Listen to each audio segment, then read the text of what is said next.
Pawan Kalyan camp కార్యాలయంపై drone ఎగిరింది. DGP, collector, ఎస్పీకి పవన్ కార్యాలయ సిబ్బంది సమాచారం అందించారు. మరింత సమాచారం మా ప్రతినిధి శ్రీనివాస్ మోహన్ అడిగి తెలుసుకుందాం. శ్రీనివాస్ మోహన్, పవన్ కళ్యాణ్ క్యాంపు కార్యాలయంపై డ్రోన్ ఎప్పుడు ఎగిరింది?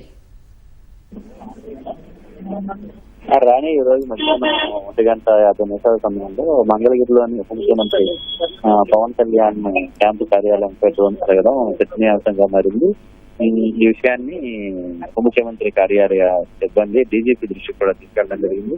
అయితే ప్రధానంగా ఇటీవల కాలంలో పవన్ కళ్యాణ్ సంబంధించినటువంటి భద్రతాపరమైన అంశాల్లో కొంత వైఫల్యం కనిపిస్తోందని చెప్పి భద్రతాపరమైన కారణాలను దృష్టిలో ఉంచుకొని ఎవరైతే గుర్తు తెలియని డ్రోన్ ఈ విషయాన్ని డీజీపీ కార్యాలయానికి సమాచారం ఇచ్చారు. అలాగే గుంటూరు జిల్లా కలెక్టర్ ఎస్పీ కూడా ఇదే విషయాన్ని తెలియజేయడం జరిగింది. ఎందుకంటే ఇటీవల ముఖ్యమంత్రి వైజాగ్ ఉత్తరాంధ్ర జిల్లాలో మన్యంలో పర్యటించిన సమయంలో నకిలీ ఐపీఎస్ అధికారి అతను వెంపడించడం జరిగింది. అలాగే విజయవాడలో నిర్వహించిన బిగ్ ఫెస్టివల్ ప్రారంభానికి వెళ్ళినప్పుడు కూడా షాప్స్ దగ్గర ఉండగా కూడా విద్యుత్ సరఫరాకి అంతరాయం ఈ పరిస్థితుల్లో వరుసగా ఘటనలు చోటు చేసుకుంటున్న నేపథ్యంలో ముఖ్యమంత్రి క్యాంపు కార్యాలయం మీద డ్రోన్ ఎగిరిన ఘటన నేపథ్యంలో అది సంబంధించినటువంటి పూర్తి వివరాలు సేకరించి బాధ్యతపై చర్యలు తీసుకోవాలని కూడా ముఖ్యమంత్రి కార్యాలయ సిబ్బంది డీజీపీకి సమాచారం ఇవ్వడంతో పాటు గుంటూరు జిల్లా కలెక్టర్, ఎస్పీ కూడా ఈ విషయాన్ని తెలియజేయడం జరిగింది.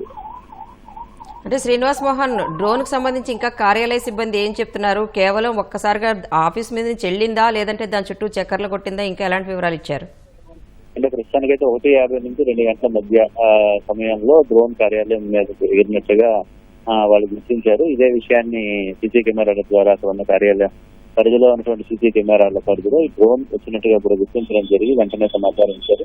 అయితే ఇది ఎక్కడి నుంచి వస్తుంది, ఏ విధంగా ఆ ప్రాంతానికి చేరుతుంది అనే విషయాలపై సమగ్ర పరిశీలన జరపాలని మాత్రం సూచించడం జరిగింది. కేవలం 10 నిమిషాల 1:50 నుంచి 2 గంటల సమయంలో డ్రోన్ వచ్చినట్టు మాత్రమే గుర్తించడం జరిగింది. ఇతర వివరాల కోసం కార్యాలయ సిబ్బంది కూడా ప్రయత్నం చేస్తున్నారు. అదేవిధంగా పోలీసులు దర్యాప్తు చేయాలని కూడా కోరడం జరిగింది.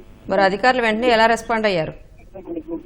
ప్రస్తుతానికైతే ఈ విషయం మీద ముఖ్యమంత్రి కార్యాలయం సమాచారం ఆధారంగా ఉన్న సీసీ కెమెరాలు నేషనల్ హైవే పరిధిలో ఉండే సీసీ కెమెరాలతో పాటు ఉప ముఖ్యమంత్రి కార్యాలయంలో ఆ పరిధిలో ఏమైనా సీసీ కెమెరాల్లో కదలికలకు సంబంధించిన విషయాలపై కూడా ఆరాధిస్తారు.